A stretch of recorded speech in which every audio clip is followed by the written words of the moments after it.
Data calculation के validation और reliability को मेजर करने के लिए दो पर्टिकुलर टर्मिनोलॉजी का यूज किया जाता है। एक होता है एक्यूरेसी और दूसरा होता है प्रिसीजन। एक्यूरेसी डेटा के एक्यूरेट होने का, और प्रिसीजन डेटा के रिपीटेशन होने के कंडीशंस को एग्जीक्यूट करता है, एक्सप्लेन करता है। अगर आप इसे देखेंगे तो सबसे पहले पॉइंट्स आता है आपका accuracy. Accuracy has been defined as the concordance between the measure value and a accepted value or a most probable value.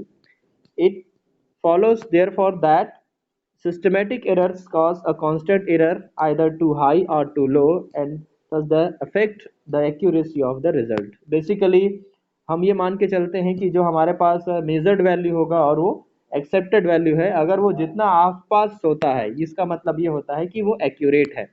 जैसे आप मान सकते हैं कि हमारे पास जो एक्सेप्टेड वैल्यू, सपोज आपने कोई डेटा कैलकुलेट किया हुआ है और उसका मान जो है ऑलमोस्ट 10 है, एक्सेप्टेड वैल्यू 10 है, लेकिन आपने जब मेजर किया तो आपने पाया उसका वैल्यू जो है वो 10 ना आकर उसका वैल्यू जो आ रहा है 9 आ रहा है या 8 आ रहा है या 5 आ रहा है। इसका मतलब ये है कि वो डेटा 10 के आसपास का नहीं आ रहा है, तो डेटा क्या नहीं कहलाएगा, एक्यूरेट नहीं कहलाएगा। ऐसे कंडीशंस में बहुत सारे एरर की संभावनाएं देखी जा सकती है कि उसमें सिस्टमेटिक एरर हो सकता है, कांस्टेंट एरर हो सकता है। तो ये बहुत सारी चीज़ें जो है वो डेटा को या तो बढ़ा देता है या तो घटा देता है। ऐसे कंडीशंस में उसकी एक्यूरेसी जो होती है वो एक्सेप्टेड नहीं होती है। तो इसका मतलब ये कि हम जब भी कोई डेटा निकालते हैं, हम ये कई बार आपने क्रिस्टल का जब आपने फॉर्मेशन किया होगा, कई बार क्रिस्टल आप बनाए होंगे, तो आपने लास्ट में क्या निकाला, परसेंटेज एरर निकाला होगा। तो आपने देखा होगा परसेंटेज एरर में उसका वैल्यू बहुत डेविएट करता है, कभी 80% आता है, कभी 90% आता है। तो आप देखे होंगे कि 80% या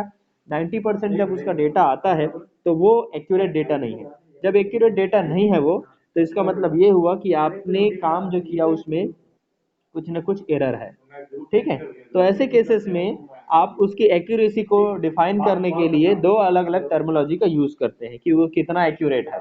तो उसके लिए पहला पॉइंट जो एक्यूरेसी को डिटरमाइन करने में मदद करेगा वो कहलाता है एब्सोल्यूट एरर, और दूसरा कहलाएगा आपका रिलेटिव एरर। हालांकि हम इसे टाइप्स ऑफ एरर में अलग से पढ़ेंगे, लेकिन एक्यूरेसी को डिफाइन करने के लिए उसके मेथोडोलॉजी को एक्सेप्टेड वैल्यू की तरफ लाने के लिए, या ये देखने के लिए कि एक्सेप्टेड वैल्यू और मेजर वैल्यू में कितने का डिफरेंस आ रहा है, तो उसके लिए हम लोग दो पर्टिकुलर टर्मिनोलॉजी का यूज करते हैं। First one the absolute error, the second one relative error. What is the absolute error? The absolute error d of a measured value is the numerical difference between the true value and the measured or observed value. True value मतलब वो value जो actual value उसका आना चाहिए, और observe value वो जो हमने ऑब्जर्व करके उसे निकाला है। ठीक है, तो आप जब निकालते हैं इसका डिफरेंस, जैसे मान लीजिए म्यू का मान आपका ट्रू वैल्यू 10 आना चाहिए, ठीक है, पर आपने जब उसे ऑब्जर्व किया तो आया 8, तो आप निकालेंगे d is equal to 10 minus 8 is equal to 2। तो that is the absolute error. Absolute error value जो रहेगी वो वेरिएशन में भी हो सकती है, लेकिन आप ये देखेंगे कि मैक्सिमम टाइम आपका एब्सोल्यूट एरर जो रहेगा वो ऑलमोस्ट हर बार आपको सेम मिलेगा, अगर उसमें एक जैसी ही अगर एरर आती है तो। जैसे एग्जांपल मान लो कि आपने पहली बार जब उसका प्रैक्टिकल्स किया, डेटा आपका 8 आया, दूसरी बार प्रैक्टिकल किया तब भी आपका 8 आया, तीसरी बार आपने प्रैक्टिकल किया तब भी आपका 8 आया, तो मान के चलिए कि उसमें कांस्टेंट एरर आएगा। लेकिन अगर पहली बार 8 आ रहा है, दूसरी बार 7 आ रहा है, तीसरी बार 6 आ रहा है, तो आप ये मान चलेंगे कि उसमें सिस्टमेटिक एरर है। तो टाइप्स ऑफ एरर बाद में और डिफाइन होगा कि एब्सोल्यूट एरर में जो वैल्यूज अलग अलग आ रहे हैं, डी का मान जो अलग अलग आ रहा है वो किन किन कारणों से हो सकता है। ये दो प्रकार से हो सकते हैं कि कई बार वैल्यू जो है डी की वैल्यू नेगेटिव भी हो सकती है, पॉजिटिव हो सकती है। Which time the negative is positive, जब आपके लिए म्यू का value true value is more than as compare to observe value, that is the M is mu is greater than X, तो उस समय वैल्यू आपको क्या मिलेगा, पॉजिटिव मिलेगा। उस समय आप कहेंगे कि एब्सोल्यूट एरर क्या हो रहा है, पॉजिटिव है, जितना एक्सेप्टेड वैल्यू चाहिए उससे ज्यादा आ रहा है ट्रू वैल्यू से। और सेकंड कहलाएगा आपका नेगेटिव, तब जब म्यू का मान लेस देन आएगा किसके कंपैरिजन में, ऑब्जर्व वैल्यू के कंपैरिजन में, तो उस समय आप बोलते हैं कि ये एब्सोल्यूट वैल्यू क्या आएगा, नेगेटिव आएगा। ये आपको याद रखना पड़ेगा।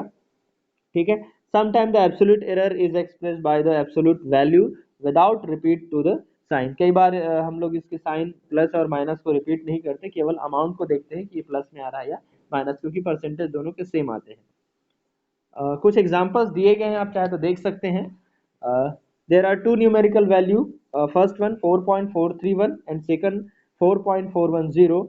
If 4.431 is the regarded as the true value and the absolute error of the value 4.410 is 0.021. ये आया है आपका निकाल के, जब आप निकालेंगे डी का मान आप जब निकालेंगे तो आप देखेंगे, सॉरी,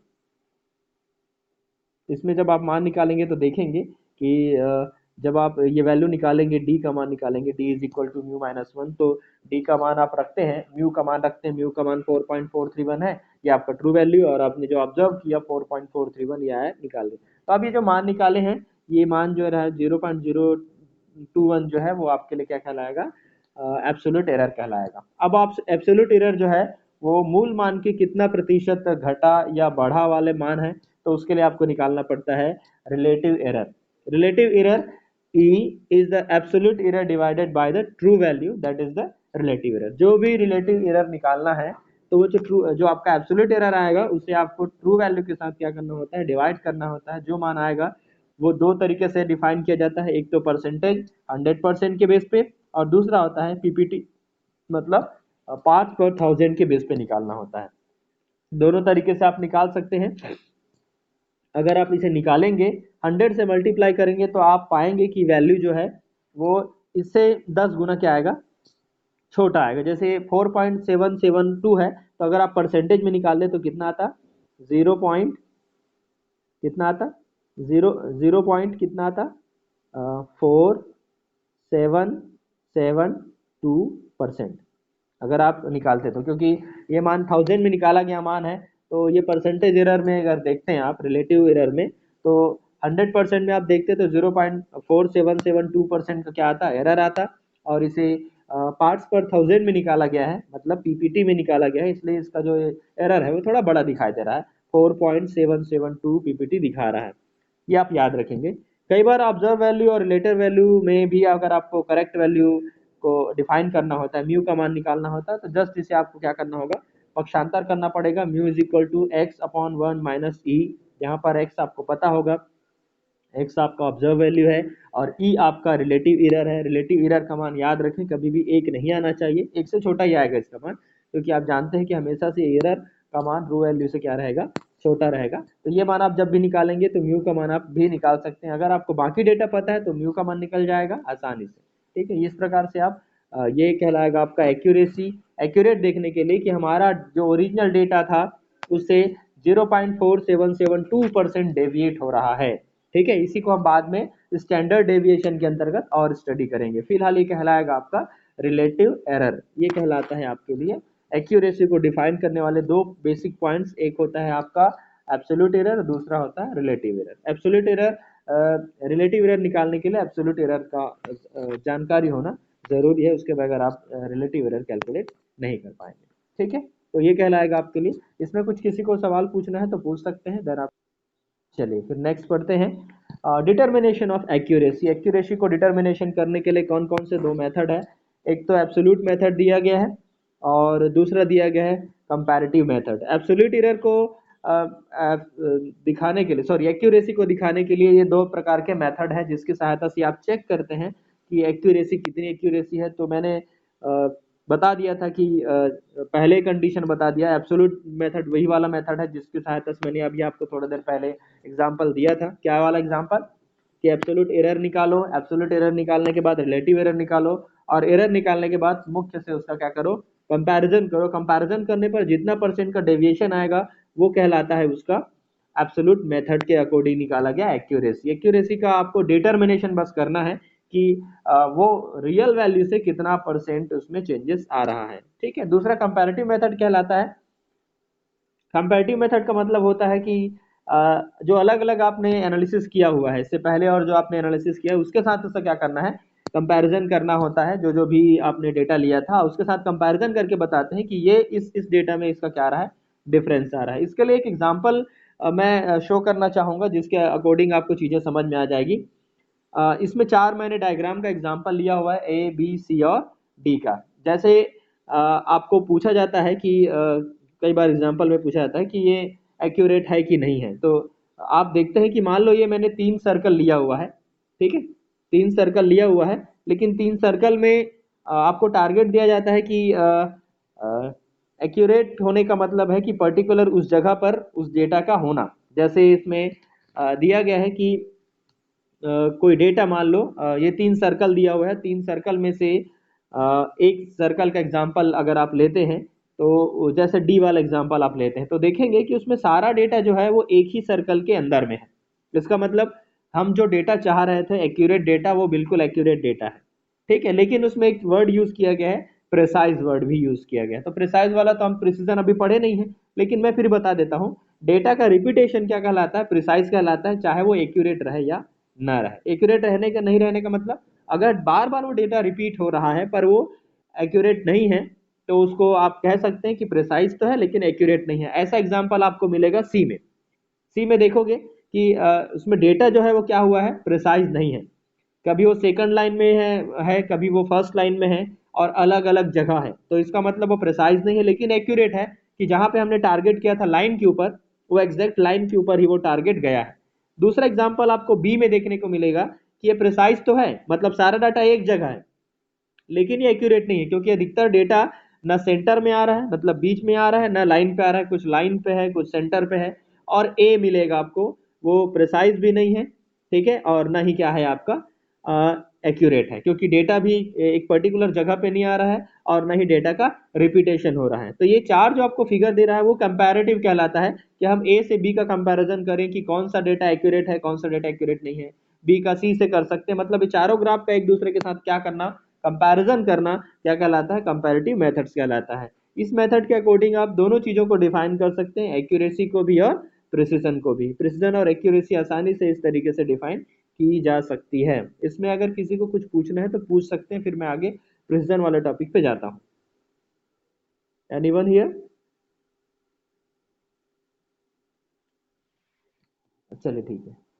नेक्स्ट वन आता है अगला, प्रिसिजन। प्रिसिजन के लिए मैंने आपको जानकारी दी थी कि precision may be defined as the concordance of a series of a measurement of the same quantity. It means that is the data repetition.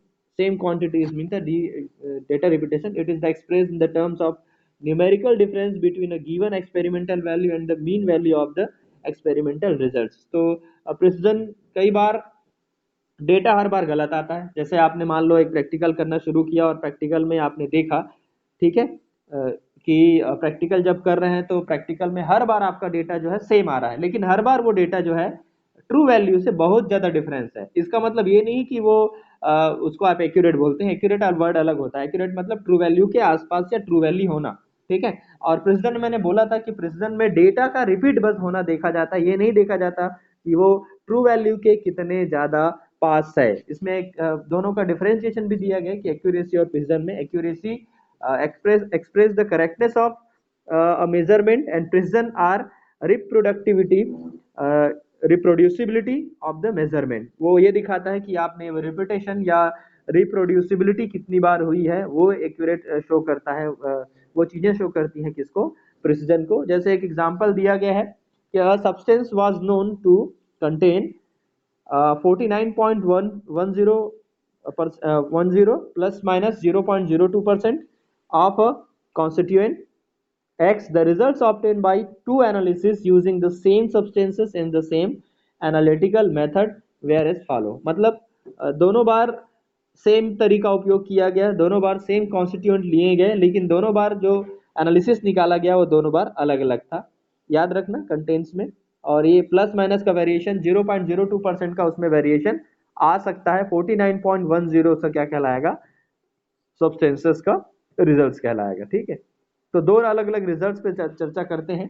Plus minus two दो रिजल्ट्स अलग अलग कैसे आ सकते हैं, और इसे दो अलग अलग एनालिस्ट ने एनालिसिस किया है। पहला एनालिस्ट ने जब एनालिसिस किया तो हमने चार डाटा लिया था। पहला दिया 49.01, दूसरा डाटा लिया 49.25, 49.08, 49.14। हमने देखा जब इसका आप अर्थमेटिक मीन निकालेंगे तो अर्थमेटिक मीन आएगा 49.12, ठीक है। और इसका रिजल्ट रेंज जो आ रहा है वो कहाँ से हो रहा है, 49.01% से कहाँ तक, 49.25 तक का जा रहा है। 0.12 से 0.425 तक जा रहा है। जबकि आप इसका एवरेज वैल्यू देखेंगे 49.12 आता है, जो कि दोनों के मेरे ख्याल से दोनों के डेटा का बिल्कुल कहाँ का वैल्यू है, मिडिल का वैल्यू है।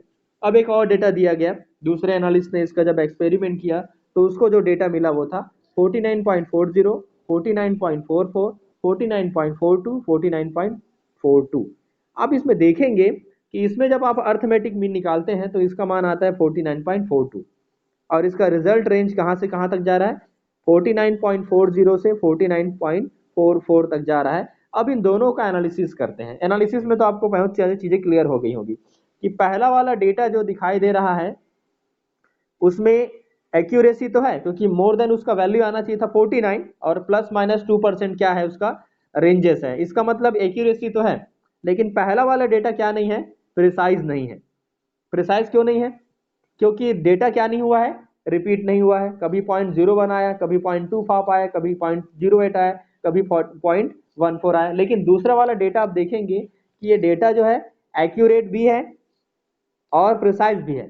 प्रिसाइज कैसे है, क्योंकि बार बार हर बार 49.4 आया है, बारे लास्ट वाला जो फोर्थ डिजिट है वो हर बार चेंज हुआ है, लेकिन फिर भी आप देखेंगे इसका वैल्यू जो है अर्थमेटिक मीन के बहुत नियर है। तो अर्थमेटिक मीन की अगर बहुत नियर वैल्यू आती है तो आप ये मानते हैं कि ये कैसा है, प्रिसाइज वैल्यू है। लेकिन आप देखेंगे कि इसमें एक्यूरेसी जो आएगी, ठीक है, मतलब आप देखेंगे कि ये पूरी तरह से एक्यूरेट वैल्यू नहीं आएगी इसमें, ठीक है, क्योंकि हमारा डेटा आना था 4.49 पॉइंट में आना था।